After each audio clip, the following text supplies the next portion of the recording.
Hello again, sweet darlings, and welcome back to our tea series, Episode 3. Tea, a masterpiece of form and function. If you've been following along, we've talked about where tea comes from and the many shapes it can take, how one unassuming plant becomes white, yellow, green, oolong, black, or fermented tea, depending on what humans decide to do with it. That's the form. But form alone doesn't explain why tea stuck. Plenty of plants exist. Plenty of drinks exist. Very few have managed to steep themselves so thoroughly into daily life the way tea has. Tea didn't just survive history, it made itself useful to it. So, without further ado, let's get right on with the function, or functions, of tea. Wait, actually no, because it just occurred to me that I'm on my third video and I haven't even introduced myself. And maybe no one noticed, but I did, and now I feel a bit weird about it, so, hi, I'm Sam. That's me, in the corner. I'll pop up occasionally throughout the videos, maybe. Or this'll just be a one-off thing that no one ever sees again. And that's the fun of starting a YouTube channel. I have absolutely no idea what this is going to turn out to be, and anyone watching right now gets to see me not knowing how to do this. Yeah, I guess that's it. So we can get right on with it. For real this time. One of the earliest and most important ways tea proved its worth was as a stimulant. Long before tea became refined, ritualized, or social, it was purely functional. In China, where tea drinking first took hold, it was valued for its ability to keep the body alert and the mind steady. Buddhist monks drank tea to stay awake during long hours of meditation, not to feel wired, but to remain present. Scholars drank it while studying for imperial examinations that could determine the course of their lives. Tea stimulation was reliable without being overwhelming, which made it uniquely suited to sustained mental effort. This wasn't about indulgence, it was about endurance. Tea offered wakefulness that didn't come at the cost of agitation, and that made it something people could return to again and again throughout the day. As tea moved beyond monasteries and scholarly circles, that same quality made it indispensable to traders, labourers, and travellers. Tea could be carried easily, prepared relatively quickly, and consumed safely. It didn't impair judgment or coordination. It didn't demand celebration or ceremony. It simply helped people keep going. In this sense, tea functioned less like a trapping of leisure and more like personal infrastructure. It supported long workdays, long journeys, and long conversations, quietly reinforcing the rhythms of daily life. Over time, tea began to do more than stimulate. It began to structure time.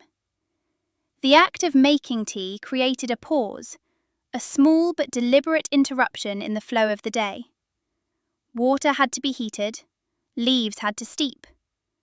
Today we can sort of get around this with tea bags and fast-boil kettles and instant tea powder. But back in the olden days, you couldn't rush the process, even if you tried. That prep time turned tea into a marker between moments. Morning tea, afternoon tea, evening tea. These were ways of organising time around shared pauses. Tea gave shape to days that might otherwise blur together, and that predictability made it comforting as much as it was practical. In much of Asia, this relationship between tea and time deepened into something closer to ritual. Tea was prepared deliberately, consumed deliberately, and often in silence. It accompanied study, meditation, and self-discipline. It was grounding. The repetition mattered. The movements mattered.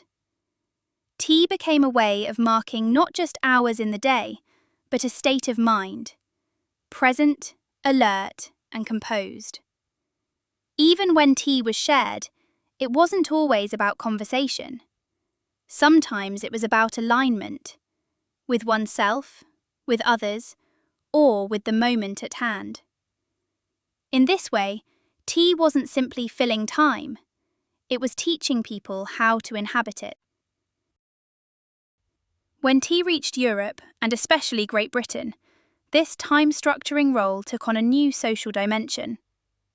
Unlike many luxury goods of the era, tea was relatively easy to transport and increasingly affordable to import. As trade routes expanded and prices gradually dropped, tea became one of the rare commodities that crossed class boundaries.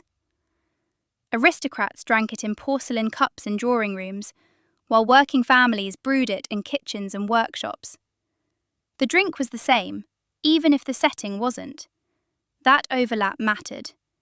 Tea became a shared cultural reference point, a luxury that no longer belonged exclusively to the elite. Drinking tea began to signal not just wealth, but participation in society itself.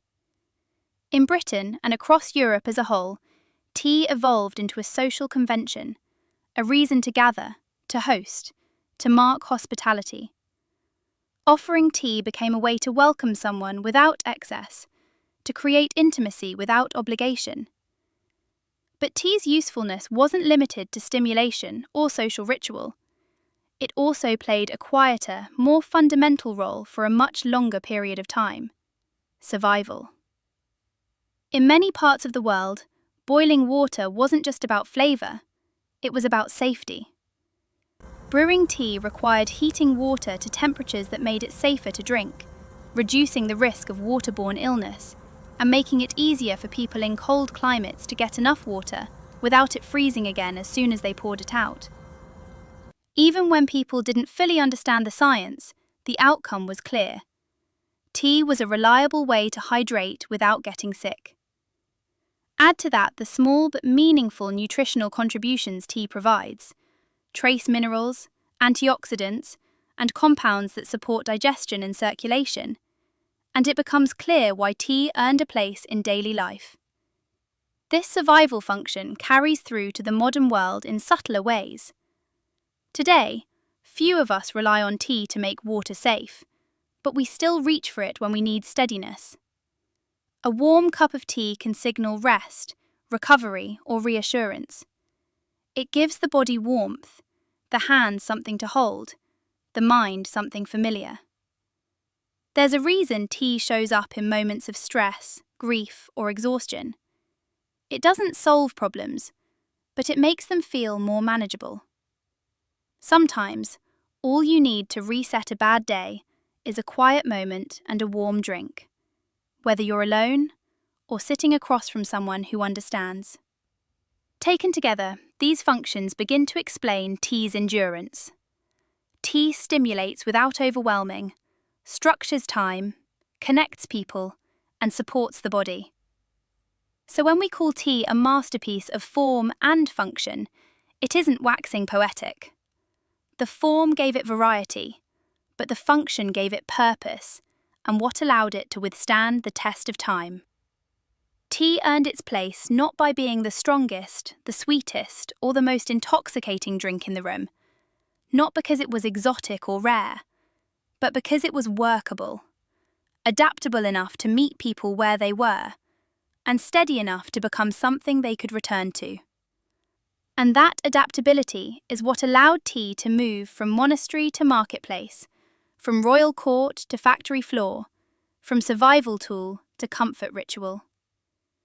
Tea didn't become universal by insisting on one meaning. It became universal by accepting many. Whether it was fueling long hours of thought, marking sacred pauses, or simply offering a moment of warmth on an ordinary day, tea has always done more than fill a cup. It has helped people orient themselves in time, in space, and in their own lives. All right, that's the end. If you've made it this far, thanks so much for your attention through the video and the rambling. Until we meet again, ladies and gents, I hope you have a wonderful life. And remember, steep, sip, stay curious.